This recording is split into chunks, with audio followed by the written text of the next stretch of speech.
Hello all, నేను మీ Aruna. Welcome back to my channel. ఈరోజు ఇంట్లో ఉన్న ఐటమ్స్తోనే తక్కువ టైంలో ఎంతో రుచికరమైన సేమ్యా కేసరి ఎలా చేయాలో చూద్దామా? చూసారా, చూస్తుంటే నోరు ఊరుతుంది. ఎంత విడివిడిగా వచ్చిందో. సరైన కన్సిస్టెన్సీలో వాటర్ కలుపుకుంటూ చిన్న చిన్న టిప్స్తో ఈ సేమ్యా కేసరి ఎలా చేయాలో చూద్దామా? దానికి కావాల్సిన ఇంగ్రీడియంట్స్ అండి: సేమ్యా పుల్లలు, డ్రై ఫ్రూట్స్, షుగర్, ఒక 2 ఇలాచీ అండి. ఇవి రోస్టెడ్ అయితే కాదండి, నార్మల్వే తీసుకున్నాను నేను సేమ్యా పుల్లలు. ఫస్ట్ ఆఫ్ ఆల్ దానికి ప్రాసెస్ స్టార్ట్ చేసే ముందైతే మెయిన్ విషయం ఏంటంటే, సేమ్యా పుల్లలు వేపే ముందు ఖచ్చితంగా వెడల్పాటి మందపాటి గిన్నె అయితే తీసుకోవాలండి. అలా అయితే ఇది చక్కగా బాగుంటుంది ఈ స్వీటు. 2 స్పూన్ల నెయ్యి అయితే యాడ్ చేసుకొని డ్రై ఫ్రూట్స్ మెయిన్ వేపుకోవాలండి. అది గోల్డెన్ బ్రౌన్ కలర్ రావాలి. హైలో పెట్టొద్దండి, సిమ్లో పెడుతూ వేపుకుంటే అది మంచి కలర్ అయితే వస్తుంది. ఇటువంటి స్వీట్స్ చేసుకుంటే పిల్లలు అస్సలు బయట ఫుడ్ అయితే తినరండి, ఇంట్లోనే తింటారు. అంత బాగుంటుంది సేమ్యా కేసరి. ఇలాంటివి మనం న్యాచురల్గా ఎప్పుడు తింటామంటే ఏదైనా ప్రసాదాల టైంలో, లేదంటే మ్యారేజెస్ టైంలో తింటామండి.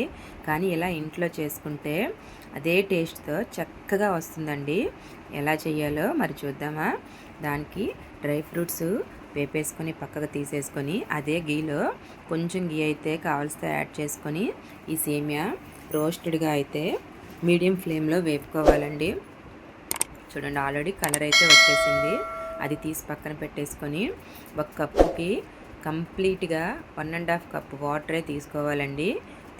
అంతకన్నా ఎక్కువైతే తీసుకోవద్దు. అది వాటర్ అయితే కొంచెం మరగాలండి. మరిగితేనే అది అప్పుడు సేమియా పుల్లలు మనం వేపేసుకొని పక్కన పెట్టుకున్నాం కదండి, అవి అందులో వేసేసుకొని ఇలా కలుపుతూ ఉండండి. చూసారా, నేను ఎటువంటి ఫుడ్ కలర్ వాడలేదు. మనకు కావాల్సితే కుంకుమ పువ్వు కొంచెం నానబెట్టుకొని అయితే వేసుకోవచ్చు. నేనైతే అది కూడా వేయలేదండి. చూడండి, ఇలా మనం వేలితో తురిమితే ఇలా మిడిల్లో విరిగిపోయినట్టు ఉడికితే చాలండి. అంతకంటే మెత్తగా అయితే ఉడకనివ్వద్దు.